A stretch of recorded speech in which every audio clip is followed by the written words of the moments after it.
Hello friends, मेरा नाम है संजय और मैं आप सभी का स्वागत करता हूं अपने YouTube channel GK smart study with Sanjay में। तो साथियों, आज की क्लास पशु परिचर की तैयारी करने वालों के लिए बहुत महत्वपूर्ण साबित होगी, क्योंकि इस क्लास में हम आज पार्ट ए से संबंधित 20 महत्वपूर्ण प्रश्नों को डिस्कस करेंगे। तो साथियों, इन प्रश्नों को आपकी एग्जाम के अनुसार ही डिजाइन किया गया है, जिसमें गणित विषय को छोड़कर पार्ट ए में पूछे जाने वाले सभी विषय शामिल है। इसलिए आप अपनी तैयारी को परखें और यदि कुछ कमी है तो बेहतर बनने का प्रयास करें, क्योंकि यह भर्ती सरकारी नौकरी की चाह रखने वालों के लिए एक सुनहरा अवसर है। इसलिए हमारी ओर से आपके लिए किया गया छोटा सा एक प्रयास है।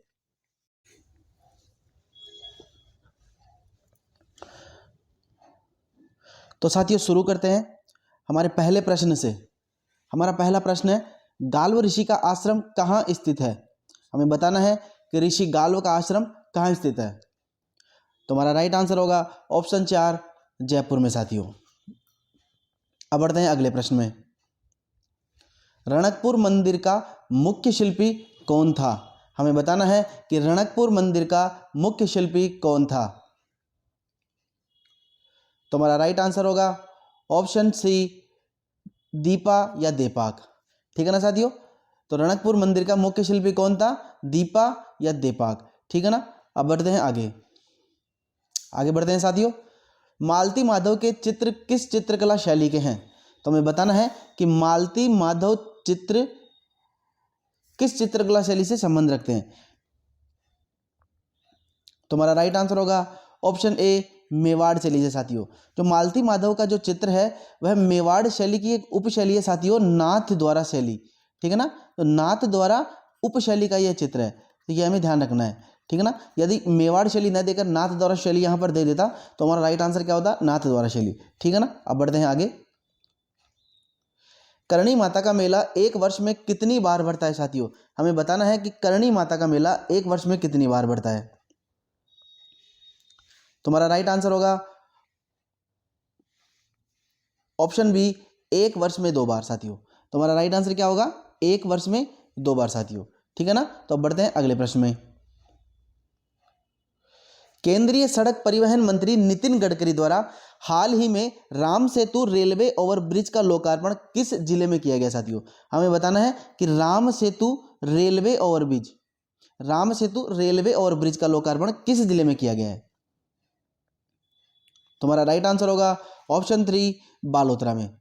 बालोतरा जो अभी हाल ही में नया जिला घोषित हुआ है, तो इसके अंदर राम सेतु रेलवे ओवरब्रिज का लोकार्पण केंद्रीय सड़क परिवहन मंत्री नितिन गडकरी जी ने किया है। तो यह भी हमें याद रखना है।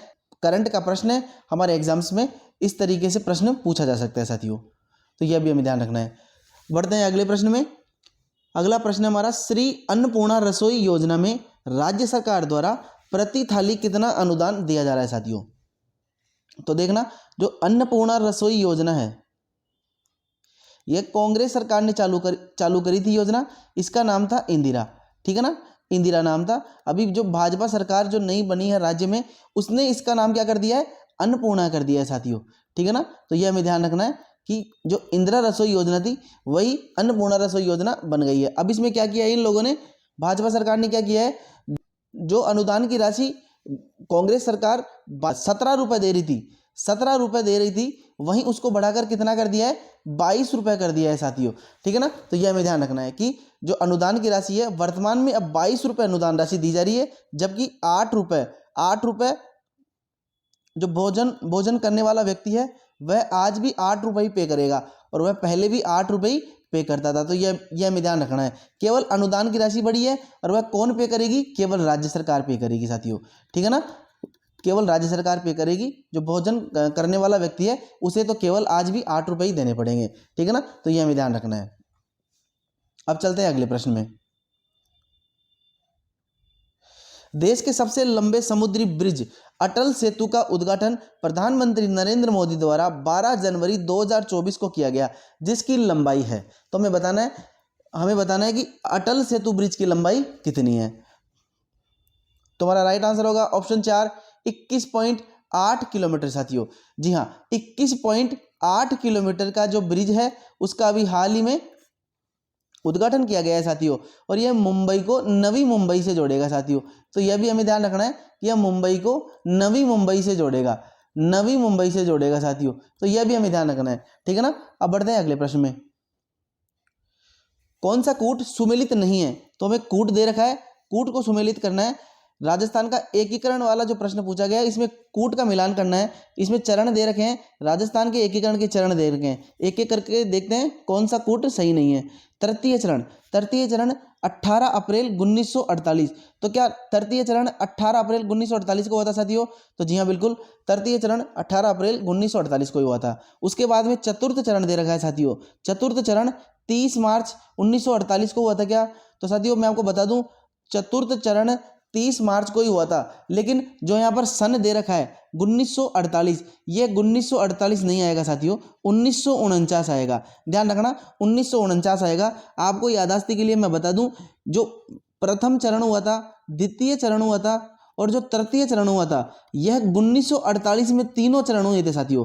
इसके अलावा जो चौथा चरण हुआ था और जो पांचवा चरण हुआ था साथियों, ये 1949 में हुए थे। तो आपको ध्यान रखना है 48 में 3, 49 में 2, 48 में 3, 49 में 2 और 50 में 1, 50 में 1 जो 26 जनवरी को हुआ था साथियों, 26 जनवरी को जो हुआ था वह 1950 में हुआ था। तो आप इस प्रकार से भी याद रख सकते हैं, ठीक है ना। जो शुरू के 3 चरण हुए थे साथियों, वे 1948 में हुए थे, 1949 में चौथा और पांचवा चरण हुआ था। यहीं पर इसने बिल्कुल माइनर गलती करी है साथियों, तो यह हमें ध्यान रखना है। बाकी जो पांचवा चरण था 1949 में ही था, छठा चरण था 1950 में ही था, जो सातवां चरण था साथियों वह 1 नवंबर 1956 को हुआ था साथियों, ठीक है ना। जो राजस्थान का अंतिम चरण, जो वर्तमान में जो आज राजस्थान है, इसकी जो भौगोलिक स्थिति जो आज हमारे सामने है, वह 1 नवंबर 1956 को हुई थी साथियों।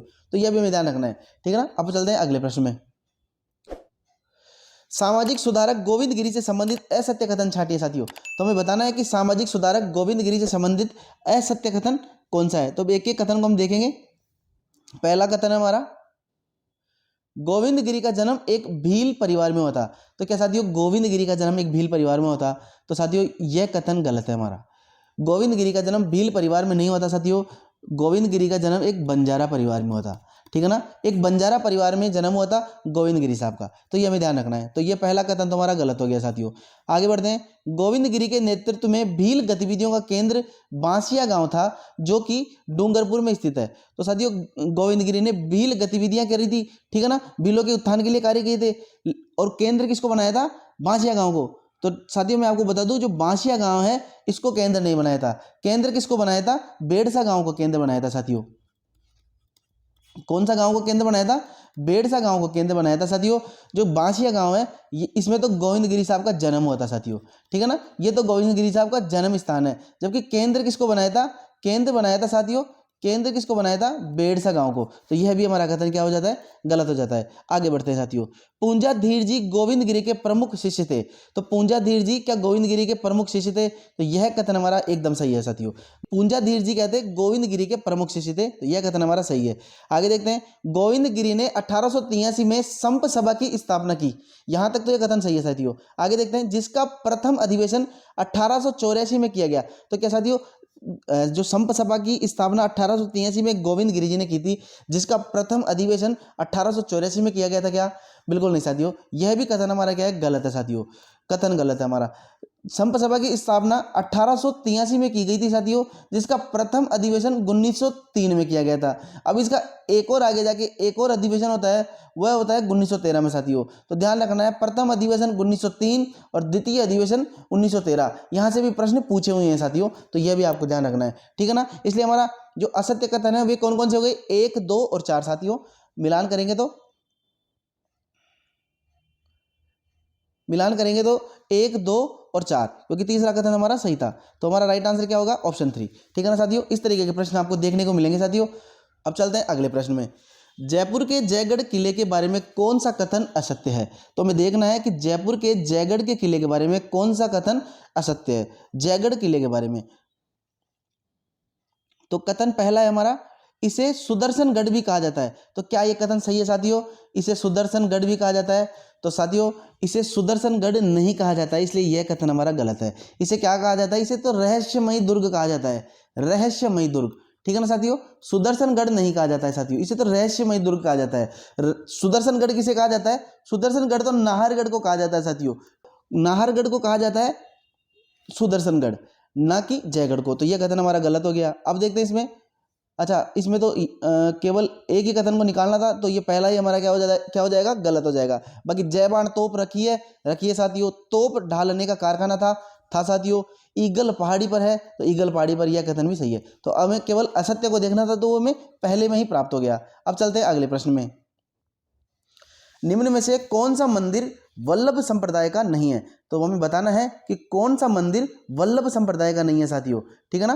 कौन सा मंदिर है जो वल्लभ संप्रदाय का नहीं है? बहुत ही अच्छा प्रश्न है साथियों। देखिए ये जो 20 के 20 प्रश्न आपके लिए बना के लाए हैं, मान के चलना आपको इसी प्रकार के प्रश्न अगर एग्जाम में आ जाते हैं तो आप अपने लेवल को देख लेना कि आप कहाँ पे खड़े हो, ठीक है ना साथियों। अब प्रश्न को चेक करते हैं। तो मथुरेश जी कोटा क्या वल्लभ संप्रदाय का मंदिर है? तो बिल्कुल हाँ, मथुरेश जी कोटा तो वल्लभ संप्रदाय का ही पीठ है जो राजस्थान में है। गोकुल चंद्र जी कामा क्या वल्लभ संप्रदाय की पीठ है साथियों? तो बिल्कुल गोकुल चंद्र जी कामा तो वल्लभ संप्रदाय की पीठ है, ठीक है। मदन मोहन मंदिर, बिल्कुल मदन मोहन मंदिर करौली में, अरे साथियों करौली में है क्या? करौली में नहीं है साथियों, करौली में नहीं है। वल्लभ संप्रदाय की जो पीठ है मदन मोहन मंदिर, अच्छा मदन मोहन मंदिर तो है लेकिन करौली में नहीं है साथियों। कहाँ है वो?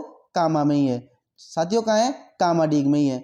जो कामाडीग है इसमें राजस्थान के वल्लभ संप्रदाय के 2 टेम्पल है साथियों।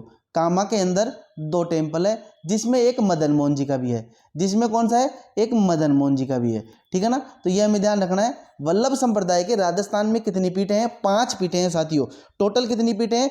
टोटल पीठें हैं 7, याद रखना। टोटल पीठें कितनी है? 7, जिसमें राजस्थान में कितनी पीठें हैं?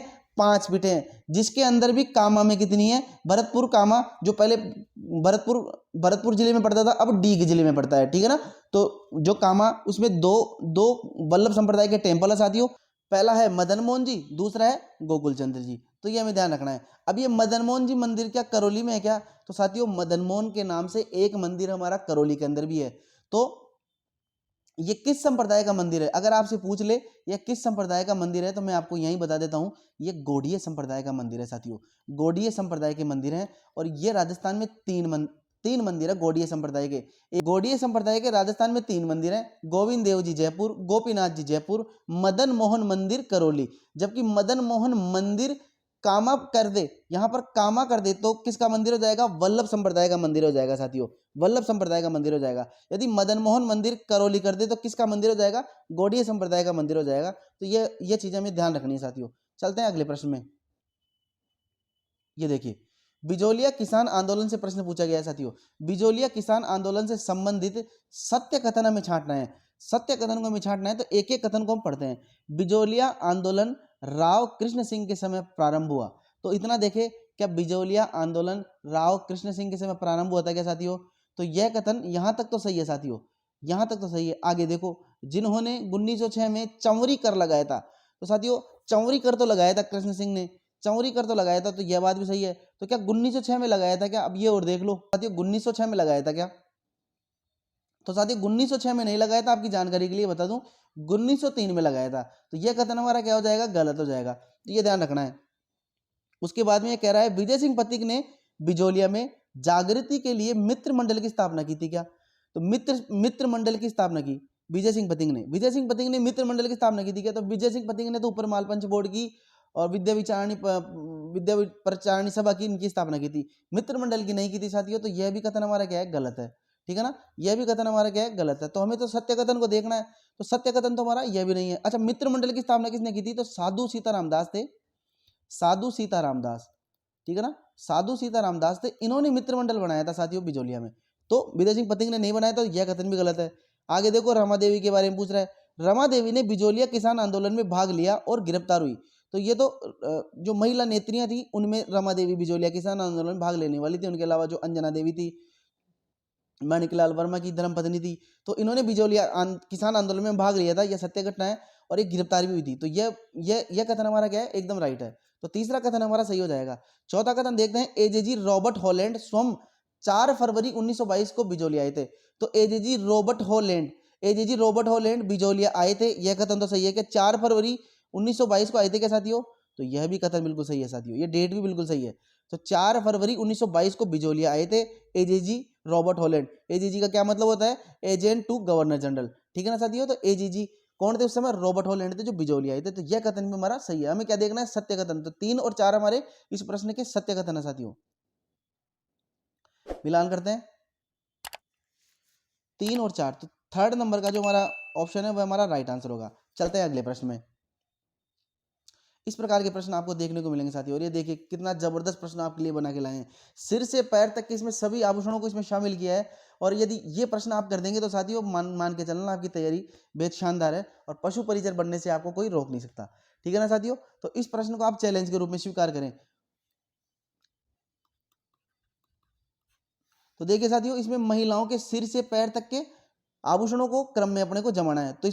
तो इसमें मैं बता दूं आपको राइट आंसर जो रहेगा वह हमारा रहेगा ऑप्शन 4। इसमें क्या है, जो ताबीत है वो सिर में पहने जाने वाला आभूषण है, जबकि जो ओगणियां है वह कान में पहने जाने वाला आभूषण है साथियों। तिमणिया जो है वो गले में पहने जाने वाला आभूषण है। टड्डा जो है वह किस में पहना जाता है, मैं आपको बता दूं टड्डा जो हमारा हाथ होता है बाजू में पहना जाता है, आर्म में पहना जाता है, ठीक है ना। तो बाजू का है टड्डा। नौगरी पहनी जाती है हमारी कलाई में, ठीक है ना।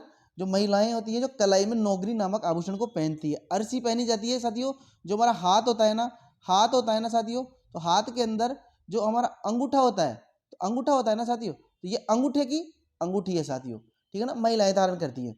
अरसी हाथ में फिंगर रिंग है, अंगूठे की रिंग है साथियों। तगड़ी जो है, तगड़ी किसका है, कमर का है। नेवरी किसका है, पैर का है साथियों। और फोल्डरी किसका है, पैर की अंगुली का है साथियों।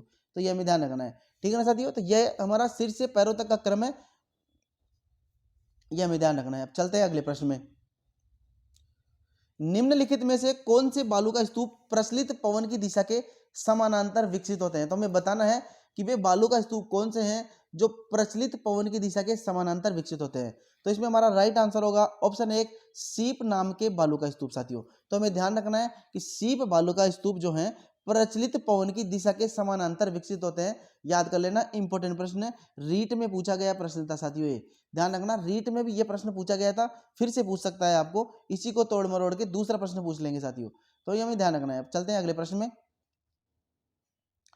कौन से कारक राजस्थान की जलवायु को प्रभावित करते हैं। तो हमें उन कारकों को देखना है कि वे कारक कौन से हैं जो राजस्थान की जलवायु को प्रभावित करते हैं। ये 4 कारक दे रखे हैं, इनमें से कौन कौन से सही है कौन से गलत है, फिर आगे हम उनको मिलान करेंगे। अब ये कह रहा है कि अक्षांशीय अवस्थिति, राजस्थान की जो अक्षांशीय अवस्थिति है, जैसे ये हमारी अर्थ होती है साथियों, अर्थ होती है इसमें एक तो ये होती है अक्षांश रेखाएं, ठीक है ना। एक ये हमारी अर्थ होती है, इसमें ये जो इस प्रकार की जो रेखाएं होती हैं ये होती है हमारी देशांतर रेखाएं, ठीक है ना। तो ये कह रहा है कि अक्षांशीय अवस्थिति क्या सही है जलवायु को प्रभावित करने वाला, तो यह कथन हमारा सही है साथियों ना।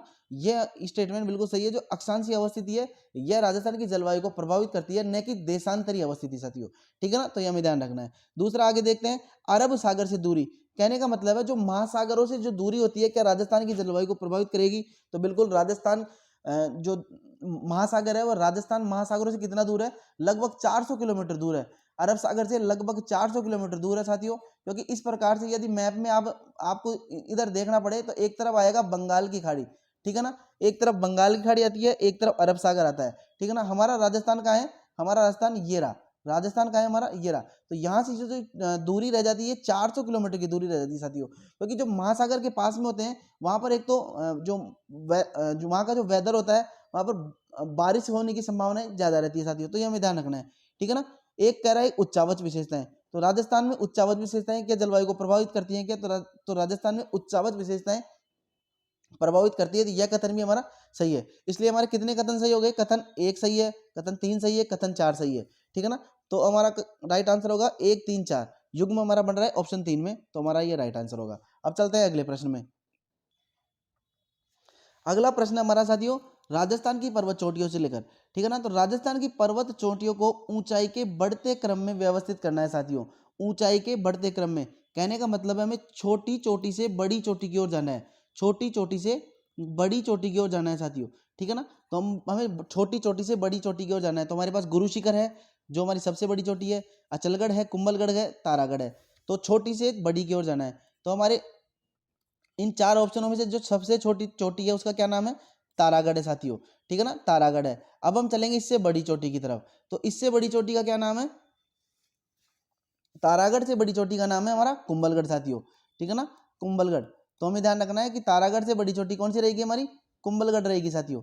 इसके बाद में अचलगढ़ रहेगी साथियों, अचलगढ़, अचलगढ़ हमारी कुंभलगढ़ से ऊंची चोटी है साथियों। और सबसे ऊंची चोटी कौन सी है, गुरु शिखर, गुरु शिखर सबसे ऊंची ऊंची चोटी है साथियों राजस्थान की, ठीक है ना, राजस्थान की सबसे ऊंची चोटी कौन सी है, गुरु शिखर। तो इसको कैसे याद करते हैं क्रम, गुरु शिखर, शेर, दिलवाड़ा, जरगा, दिलवाड़ा, जरगा, ठीक है ना साथियों, गुरु शिखर, शेर, दिलवाड़ा, दिलवाड़ा, जरगा, जरगा, अचलगढ़, अचलगढ़ साथियों, ठीक है ना, अचलगढ़, अचलगढ़ और कुंभलगढ़, ये इस प्रकार से इस क्रम को आप याद रखेंगे, कुंभलगढ़, ठीक है ना। तो गुरु शिखर, शेर, दिलवाड़ा, जरगा, अचलगढ़ और कुंभलगढ़ साथियों, ठीक है ना, अचलगढ़ और कुंभलगढ़ साथियों, तो ये हमें याद रखना है। अब बढ़ते हैं अगले प्रश्न में। इलेक्ट्रिक आवेश के प्रवाह की दर का मात्रक है, तो हमें बताना है कि इलेक्ट्रिक आवेश के प्रवाह की दर का मात्रक क्या है साथियों। तो हमें बताना है कि इलेक्ट्रिक आवेश के प्रवाह की दर का मात्रक क्या है, तो हमारा राइट आंसर होगा ऑप्शन 4 एम्पियर। तो इलेक्ट्रिक आवेश के प्रवाह की दर का मात्रक क्या है साथियों, एम्पियर है साथियों। तो ध्यान रखना है, एलडीसी 2018 में प्रश्न पूछा गया था इसके बारे में, तो ये हमें ध्यान रखना है, ठीक है ना, पूछा जा सकता है। आगे बढ़ते हैं, ध्वनि की तीव्रता किसके द्वारा निर्धारित की जाती है, ध्वनि की तीव्रता। तो हमारा राइट आंसर क्या होगा साथियों, ऑप्शन 1 आयाम हमारा राइट आंसर होगा। ध्वनि की तीव्रता किसके द्वारा निर्धारित की जाती है साथियों, तो ध्वनि की तीव्रता आयाम के द्वारा निर्धारित की जाती है साथियों, तो हमें ध्यान रखना है। बढ़ते हैं अगले प्रश्न में। वस्तु का बड़ा एवं आभासी प्रतिबिंब, वस्तु का बड़ा एवं आभासी प्रतिबिंब प्राप्त करने के लिए प्रयोग में लाते हैं। तो ऐसा कौन सा दर्पण है जिसे हम वस्तु का बड़ा एवं आभासी प्रतिबिंब प्राप्त करने के लिए प्रयोग में लाते हैं साथियों। तो हमारा राइट आंसर क्या होगा साथियों, इसमें ऑप्शन 1 अवतल दर्पण काम में लेते हैं साथियों। हम अवतल दर्पण काम में लेते हैं जिससे वस्तु क्या दिखे, बड़ी दिखे और आभासी प्रतिबिंब उसका प्राप्त हो, ठीक है ना साथियों। तो यह भी हमें ध्यान रखना है। चलते हैं अगले प्रश्न में। किस मिश्र धातु का उपयोग विद्युत तारों की परस्पर वेल्डिंग के लिए किया जाता है साथियों। तो हमें बताना है कि किस मिश्र धातु का उपयोग विद्युत तारों की परस्पर वेल्डिंग के लिए किया जाता है। तो हमारा राइट आंसर होगा ऑप्शन 4 सीसा एवं टिन को साथियों। सीसा एवं टिन जो मिश्र धातु है उसका उपयोग किसमें करते हैं, तारों की वेल्डिंग करने के लिए करते हैं साथियों। तो यह हमें ध्यान रखना है।